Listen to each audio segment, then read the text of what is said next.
మీ కొరకు ప్రభువు పుట్టాడు. నిన్ను ఏలేవాడు పుట్టాడు, నిన్ను కాపాడేవాడు పుట్టాడు, నీకు నెమ్మదినిచ్చేవాడు పుట్టాడు, తరతరాల అంశం లేని రాజ్యం కలిగిన రాజు పుట్టాడు.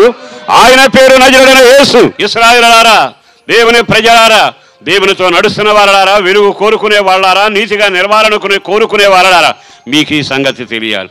ఏమని? ఆ పుట్టినవాడు ప్రభువుగా పుట్టాడు. ఈ రోజున సేవకుడుగా చెబుతున్నా, సాతాను పరిపాలన చేస్తున్నాడు, వాడు ఒక ప్రభు. సాతాను పరిపాలన చేస్తే సమాధానం ఉండదు, వాడు పరిపాలన చేస్తే ఐక్యత ఉండదు, వాడు పరిపాలన చేస్తే విచిత్రమైన కోరికలు ఉంటాయి. మీకు అర్థమయ్యే మాట చెప్పనా? ఒకరిని కానీ సాతాను పట్టాడు అనుకోండి, వాడిని ఇంటి పట్టు ఉండనివాడు. నేను చెప్పేది బైబిల్లో ఉన్న వాస్తవమే. వాడిని పట్టి పీడించి తీసుకెళ్ళిపోతే అతగాడికి ఒంటి మీద బట్టలు లేడు, అంతకంటే ఇంటి పట్టులు లేడు. అసలు ఎంత భయంకరంగా ఉన్నాడంటే, కాపురం ఎక్కడంటే సమాధుల్లో, సమాధుల దొడ్డులో కాపురం పెట్టాడు. ప్రజలు చాలాసార్లు వచ్చారు, వీడు సమాధుల దొడ్డులో ఉంటున్నాడే, సమాధిలో తీసుకొద్దామని ప్రయాసపడ్డారు. కానీ బట్టలు గడిచే చింపుతున్నాడు, సంఖ్యలు వేస్తే చెగ్గొట్టేస్తున్నాడు.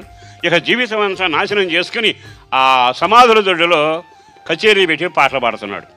అక్కడ చేసే పని ఏమిటో తెలుసా? వాడికి వాడే నవ్వుకుంటాడు, వాడికి వాడే రాళ్ళు వేసుకుంటాడు. ఆ రాయి వాడి మీద పడితే కంటికో కాలుకో దేనికో దెబ్బ తగులుతూ రక్తం కారుతుంది. వాడిని ఎవడో కొట్టడా. ఇంతకే కారణం, వీడిని వేలుతున్నవాడు ఒకడు ఉన్నాడు. మన ఇంట్లో శాంతి లేకపోవడానికి కారణం ఏంటి? ఒంటి మీద బట్ట లేకుండా పడిపోయి ఉండడం ఏంటి? భయంకరంగా సమాధుల్లో ఉండడం ఏమిటి? ఉండవలసింది భార్య పిల్లల మధ్యలో ఉండాలి కదా. వాడు ఎక్కడో ఉండడానికి కారణం ఏమిటి? వాడు పాడయ్యాడా, దారి తప్పాడా? వ్యసనాలు కాదు, ఏలుతున్నవాడు ఒకడు ఉన్నాడు.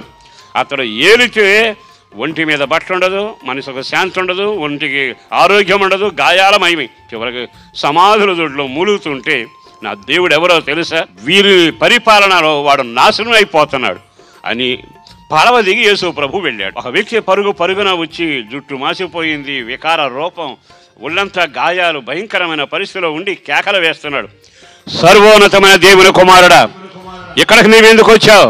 నాతో నీకేం పని? యేసు ప్రభు ఒక్కసారి జాలిగా చూసి, ఇంతకీ నీ పేరేమిటి అన్నాడు. వెంటనే అతడేమన్నాడు తెలుసా? ఒక పేరా నేను చెప్పడానికి శానా. నీ జీవితంలో అలనాటి రోమా ప్రభుత్వ కాలంలో ఆ ప్రజలంతా ప్రభువులు ఇలా చేశారయ్యా అని రొమ్ము కొట్టుకుంటూ ఏడ్చుకున్నారు.